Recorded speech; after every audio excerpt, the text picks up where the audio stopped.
and do the roll call. Mr. Kirkland? Here. Mrs. Blackwell? Here. Mr. Vogel? Mr. Bishop? Here. Mr. Coleman? We've had some community members pass away in this past week. I'd like to take a moment of silence for Mr. David Squirrel Brady, Joyce Hughes, Frank Stump, and Lisa Sissel.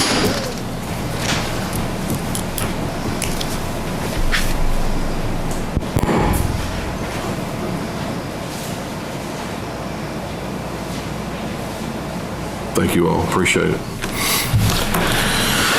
The first item on the agenda is consider approval of minutes of previous meeting held Thursday, August 1st, 2019. Mr.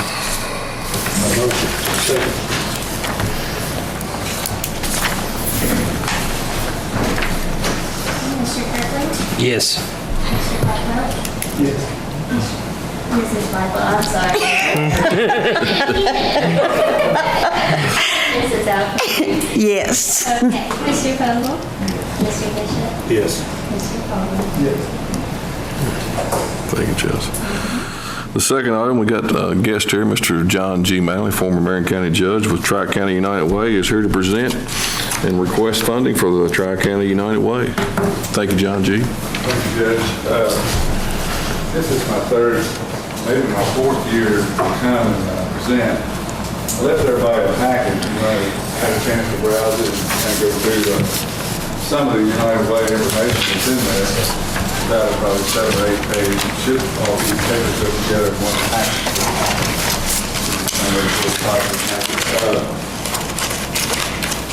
This request really is kind of twofold. The Tri-County United Way is a free county organization. It was chartered right after I left the office.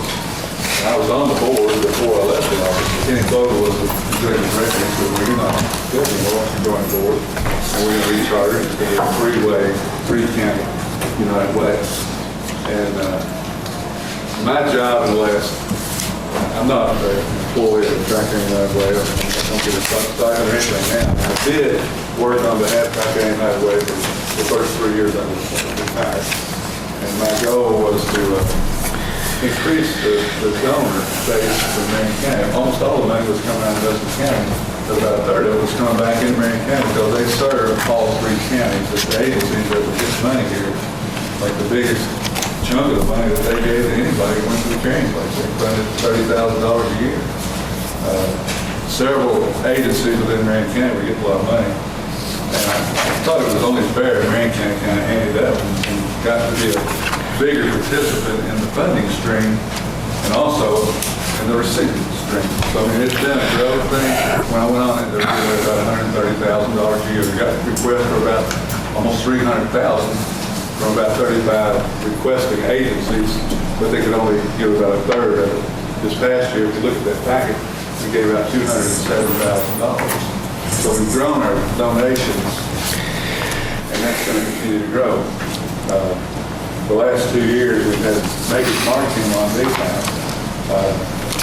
First year, they had an employee campaign for raised $37,000. Big lift. And then they just matched it, so it's turning into $74,000. This current year, it's up over $80,000. So that's a big donation. Joy Manning's always giving us a Joy grant, $10,000 a year. Several like the Women Enterprise, their employees, they're participants in the United Way. Community action employees, of course, they get some funds, but all their employees are participants in the United Way. It's almost all employee payroll deductions. You're going to get $2 a week. It goes into the pool, and that's what we use to administer the grants that we give every year. We accept grants starting in September, and then we won't evaluate until about the first of the year. But then we'll have an allocation committee made up of board members and local community leaders that looks at all the applications that are requested, and they decide how much of the request can be funded. So it is a fully volunteer organization with the exception of one paid employee now. That's Ms. Laura Sedlicek, who took Kenny Fogel's place.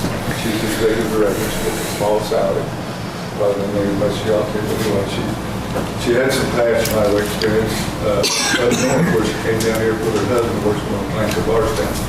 But anyway, to make a long story short, you've got a listing on the second or third page there at my website that shows the agencies that received the money. It's like 28 funded agencies. It's a single page that looks like this. Has all the listings and what they receive. This grant year. They get a quarterly check for 1/4 of the total amount, and it's kind of scattered out throughout the year. On the back page of that, the main areas that we are trying to improve quality of life are skill, education, financial stability for families. Those are programs that are qualifying and are all administered through a 501c3 organization. They have to be a nonprofit 501c3 organization. If you look at the Marion County programs that receive some money, what's going on around Head Start Living, Florida Child Care, Glasgow Elementary School. On down, you'll see backpack from Marion County, Feeding America funding. Those are all programs, the Congress bill programs, and then all the counties get some money, particularly in Marion County. It's all administered through community action and feeds at all the centers throughout the 8 counties, but in now Washington Nelson County, they share some of the costs. So, this money goes directly back to the community. What I'm here today for is to kind of push a little bit of a side program. We have done something in the last 4 years since I was on board called the Tri-County Trifecta. It's a 3-race series that runs in all 3 counties. The first one is the Spirit 5K, runs through the Bourbon Festival. It's the first race, and the hand race, Hokey Pig run. And the last one is the Sword and Shuttle. 3 races, and if you want to run all 3, you qualify for some awards and so forth. We've got sponsors for that for the last 4 years. And our goal was, over the building of that race series, was to try to come up with enough sponsorship to defray the administrative costs. In other words, Laura's salary and whatever the operational cost of some bailies, things like that are. That way, everything, all the community members gave, individuals, corporations, or whoever, the total amount donated would go back completely in grants, 100% efficient. So last year, we achieved almost $26,000 in sponsorship, which comes real close to paying for our salary. So our administrative costs are almost covered now. So almost 100% of what everybody gives goes back to the community. And that's a pretty efficient organization. You hear about Red Cross and Goodwill and some of these other so-called organizations that have a great big administrative overhead costs. Well, United Way is not one of them, particularly not the Tri-County United Way. In the next year or two, if this continues to grow, we think that we'll achieve full administrative costs and 100% give back to the community. That's our goal. So, y'all understand what I'm talking about?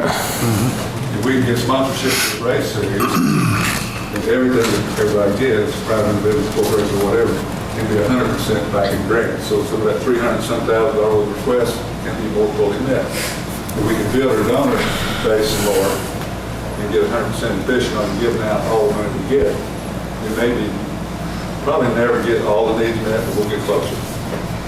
That's what the program's all about. Y'all have any questions for me? Same thing you did last year, correct?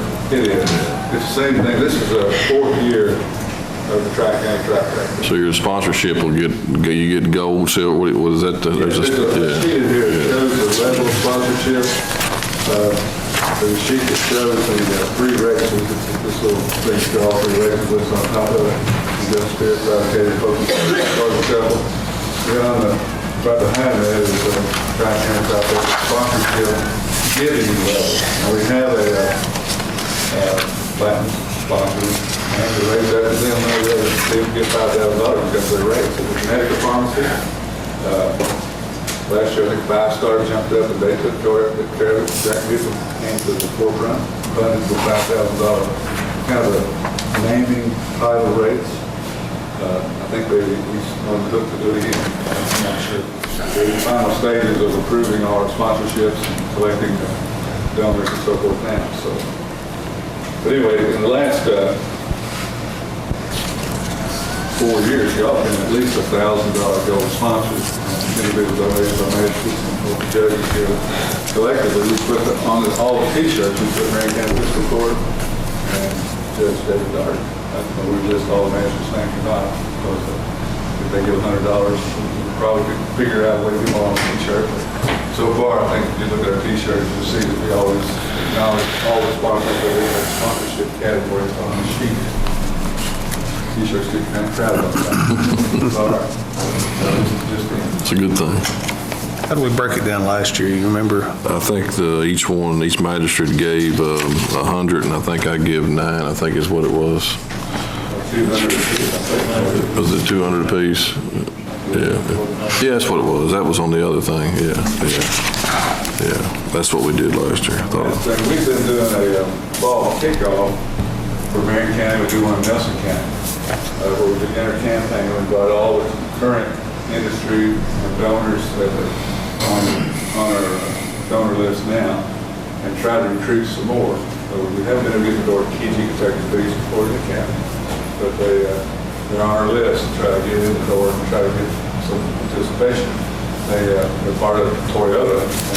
One of the Toyota's little pet projects is the Born Learning Academy. So these elementary schools, kind of a preschool support incentive program to build kindergarten readiness. So Toyota's behind it, so we're trying to push them on to help us fund that program. So our kickoff cost about $300 each year. So last year they started finding that. Those are the things I was going to explain to you, the trifecta sponsorship, and then of course our fall kickoff campaign that's coming up starting in September for next year's funding cycle. Pretty quick. Yeah. We're actually down to do the first Friday Forum sponsorship. That was our goal. James Tommy said he was down today, so we kind of got We kind of got pushed back a month. So we're hoping, we're going to push it back a month, but maybe put materials out on the tables and kind of do a little education along with his presentation. Usually politicians don't bring handouts. Yeah. We might still sponsor that deal, put our materials out. That's a question for you. Good deal. Thank y'all for listening. Appreciate it. Thank you. Thank you for what you do, John G. Appreciate it.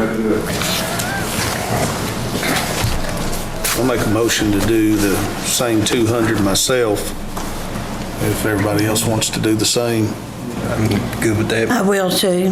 I'll do the same as I did last year as well. Yeah, 500 myself. Second.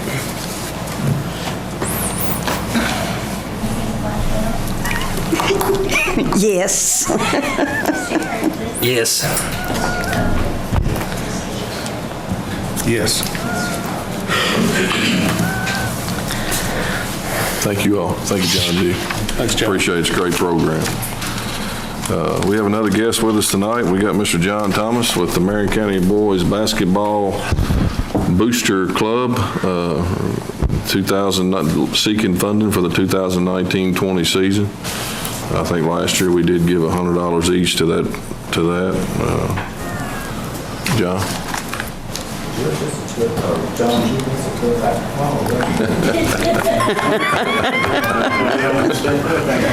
Judge, I appreciate your giving me the opportunity to come before fiscal court, ask for these funds. It takes a lot of money to run a basketball program, and I found the last 3 years that I've done this that the school board does a lot, but they can't quite do it all for the different activities that go on with the basketball program. Majority of the expense that the Booster Club encounters is transportation and bus drivers. There was one particular thing this year that they really need, and I know they bought one 20 years ago that was wore out, is a shooting machine, and it runs about $2,500. So, you know, we've got several fundraisers that we're doing, just to give an example of it, and not that we're just out looking for handout and things like this. We do a golf scramble, which is what a lot of this is all about. We have signs that we put up at each tee box at the golf scramble with fiscal court, and each fiscal court member, each magistrate on there. We do that every September, this year being September 21st. And that's our major fundraiser. It's a good one, and you all have been a part of that. Other ones are the Cattlemen's Association. We do a cookout on that. We have camps, night madness, candle sales, work football, concessions, numerous things, 8 to 10 things a year that we do. We have potential of being a really good team this year. Let me emphasize potential. It's probably talent-wise second, third, or fourth best team we've ever had since '71. That's potential now, so we'll see what happens. But anyway, hopefully I'm back up here maybe asking for some of those state tournament. I don't know, but you never know. But I would appreciate, or the Marion County Boys basketball program would appreciate whatever you all can do.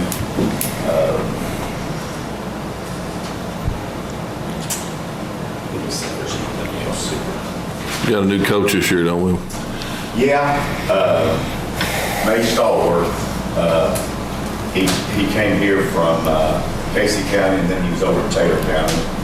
He was he played 4 years at Moorhead. He came originally from E-Town, John Harden High School. And, I know him. I don't know him real well yet, but he seems to be pretty upbeat about this team. Hopefully everything works out. I think it will. Just time will tell. How do the boys like him? I think they really like him. Yeah, I think they do, and that's a key. We've got what it takes this year for a really good team. We got size. We got a really good point guard. Got good role players. So they got a total package this year.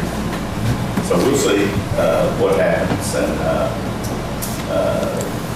in the past, I think, correct me if I'm wrong, Judge, I think you all, the magistrates gave $100 and maybe you gave $100 or something like that. And whatever you all can do is fine.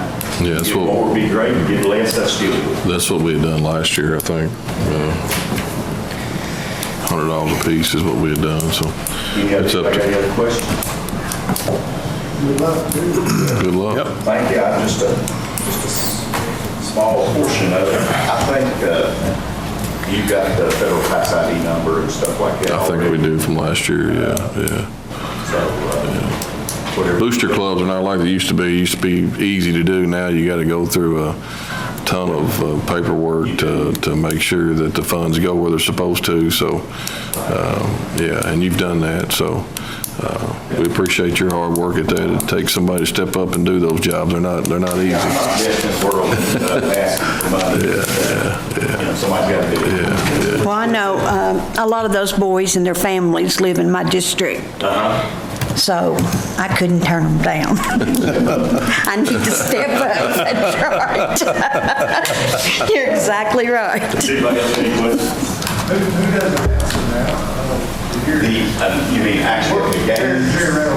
Jerry Reynolds has done it. Eugene Campbell's done a little bit. He filled in some last year, but I'm not for sure who's going to do it this year, whether he's going to do it or somebody else. No, I got away from the announcement a long time ago. Alvin tried to get me in on that.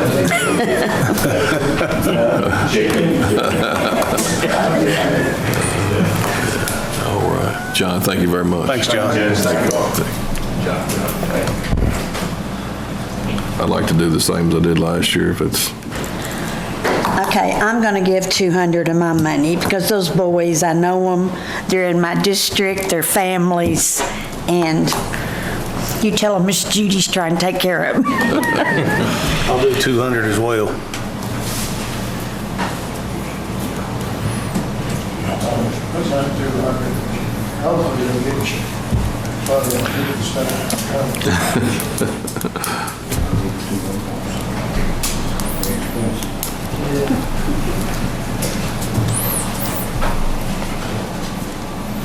And I'll give 200 as well.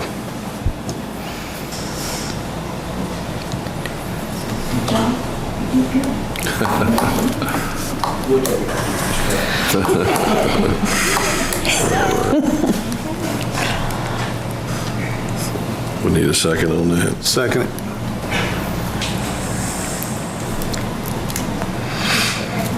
Yes. Yes. Yes. All right, thank you all. The next item, we're going to jump down a little bit. Miss Amy Morganson with the library is here to discuss propose the new tax rate for the library. It's tax rate time again. Add to your agenda at the last minute. You should have a packet. The first page has got our breakdown of our fiscal year for our budget. That's based on the second page, which is the tax rate. The library board just met last night, actually, to adopt the tax rate. They chose the compensating tax rate, which is what they tend to try to pay. Compensating allows us to make similar to the same money that we made the year before, just a slight increase for things like cost of living raises and maintenance and things.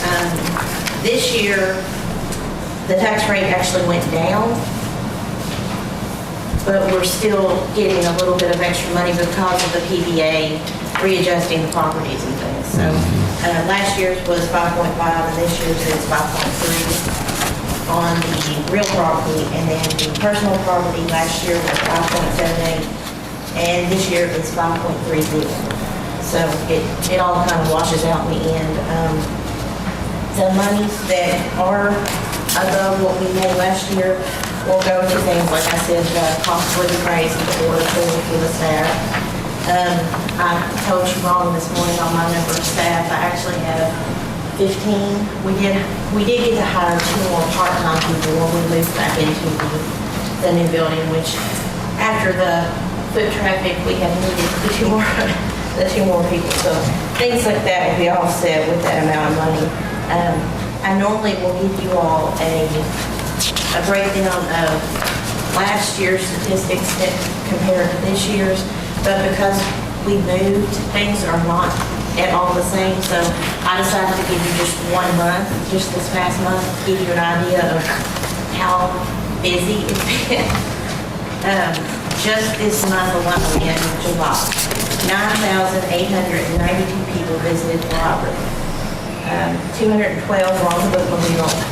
We hosted 58 programs ourselves with 2,691 attending. The bookmobile made 44 stops and hosted 7 out-of-house programs. Some of those 58 that I mentioned before are actually out in the community too. The library was open 226 hours and 189 meetings were held in that 1 month.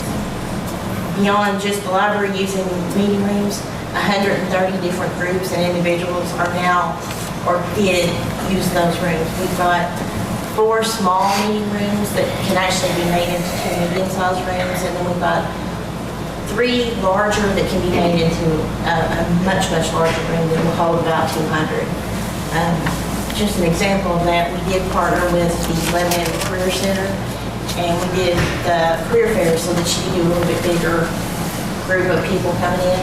And we did the door count for that day an hour before we closed, and we had 900 people in, or a little bit over 900. So, I mean, it's, you build it and they'll come. That's what happened. And we thought, you know, you open a new library, you get all the rooms, we still have double bookings, and we still have, so it was needed, and it's been really kind of great to see it work out that way. Just this past month, over 8,000 books, movies, ebooks, newspapers, and magazines were checked out. People were also taking advantage of the new library of things. I don't know if you've been in, but we don't just have books anymore. We also have fishing poles, guitars, bongos, cake pans, cake decorating tips. We're going to be adding Chinaware, so if you want to have a fancy dinner party and you don't have it at home, you can come and check that out. The Friends of the Library are donating those. We just got archery equipment donated by somebody that had a kid in one of the archery programs. It just dawned upon us the other day that they had actual metal tips on. So So we are rethinking the age limit for who can check that out, or if you have an adult present with you, so. And then we're also getting some safety Good. things, things that we're getting lots of donations, and if anybody knows of anything weird that you'd like to donate, things that you don't use all the time, but you think, somebody else might like to try it out. You might not necessarily want to buy a guitar for your kid, but if you let them try it for a few days and, maybe they're good at it. And that's the whole point of that little area. And also the design den, which is, I don't know if any of you guys have been in yet, but it's a room that's got, let me see, what have we got in it? We've got a large format printer we just added. That has become a thing unto itself. We didn't realize how big of a deal that was. Most people don't have the ability to print out big banners and things. If you look on the very last page, there's a lady holding, she came in and had a poster made of her son for his birthday party. Things that you couldn't necessarily do because we don't really have any Kinkos or things like that in about the Tri-County area. We've had people from Casey County, we've had people from Taylor County, so it's actually bringing people from out of county, which we didn't think would happen. But it's not something that was meant to be in competition with the local printers or anything. It's just you have to have your own image and you bring it in and we just print it out for you basically. But you can make vinyl banners, posters, poster board type that's thick. So it's just things for smaller businesses that may not have access to that type of printing thing. And you don't have that big of a budget for PR, and you might be able to use it for that.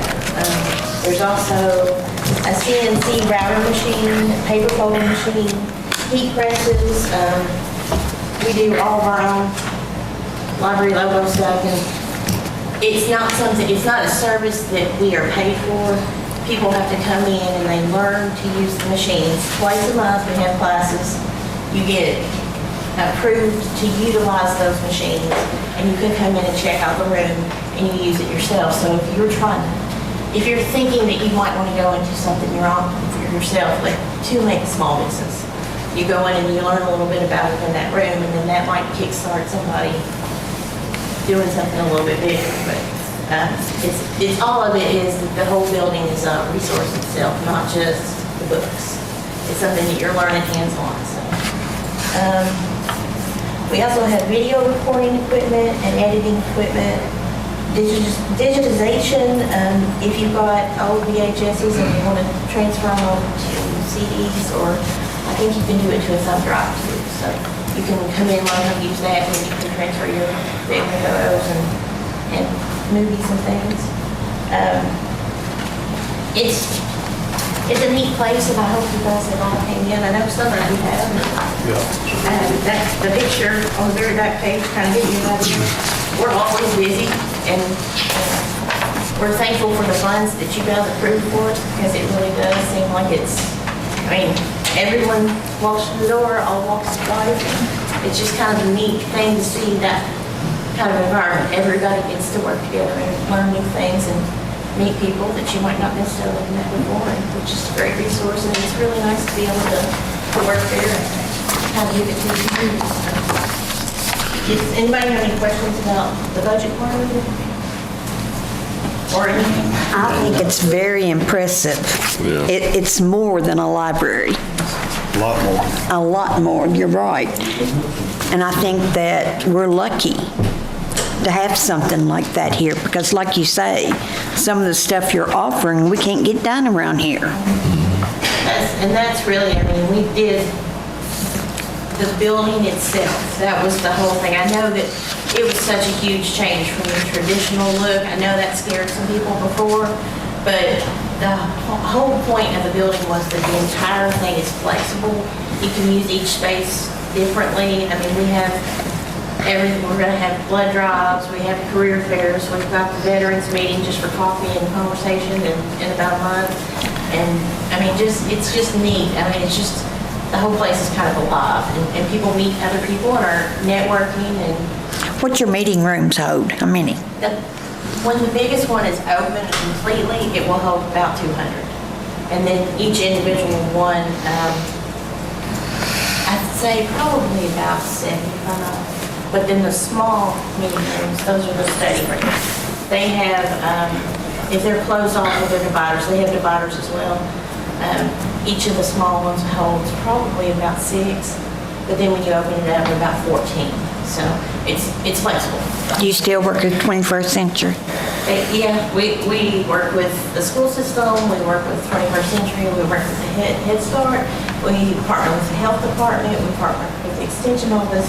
One of the posters on there, we're actually doing it's on the very back, the SNP Health Intervention Program, which is a really neat program that it was actually started in Washington County, but they are Facebook Living it to us. So we're hosting that in one of our meeting rooms, and we've got smart TVs so that we can just cast it from Facebook up there. We've got the big screen. We've been doing movies, I think. Last Friday, the Humanities Council actually had a movie viewing, and it was a Friday night, but we still had about 22. So not a huge crowd, but it was. What's the hours of operation? Monday and Wednesday we're open 9 to 6, Tuesdays and Thursdays 9 to 7, Friday 9 to 5, and Saturday 9 to 3. And social days.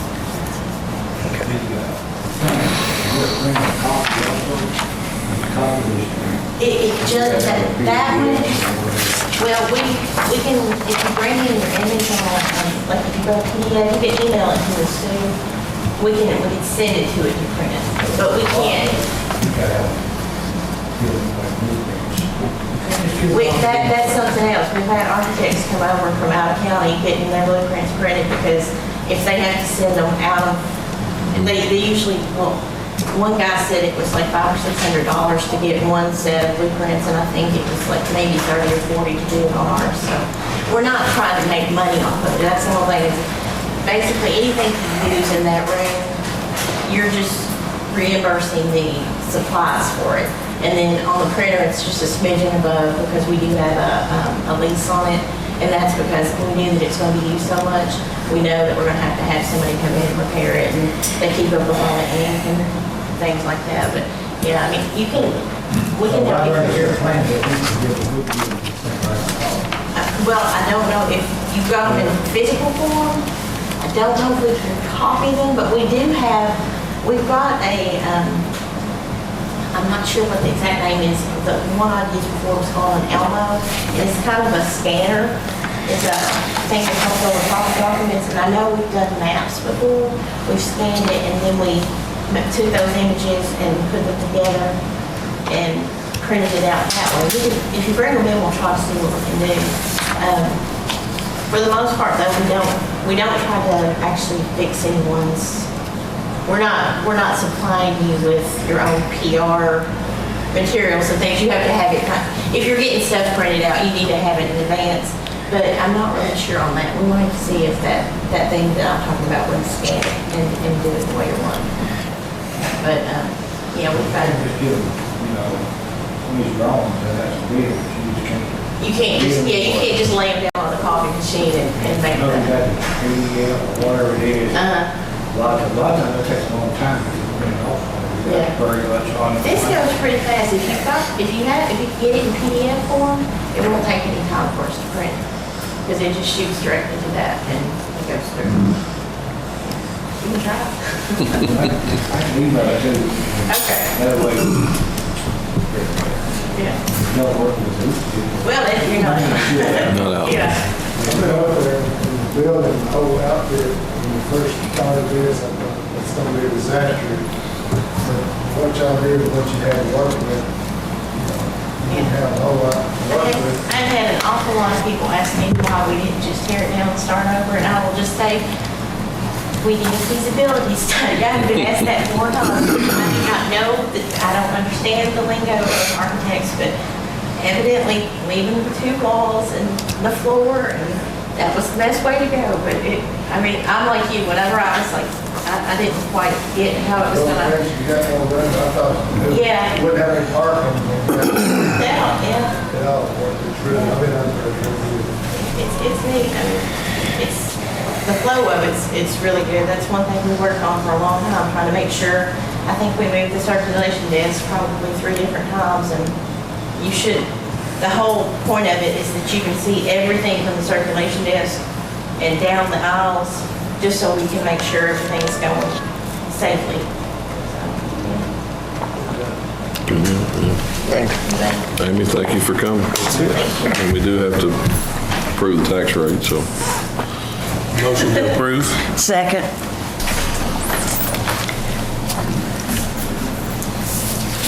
Mr. Bishop? Yes. Mr. Burnley? Mr. President? Yes. Mrs. Butler? Yes. Mr. Conway? Thank you, Amy. Thanks.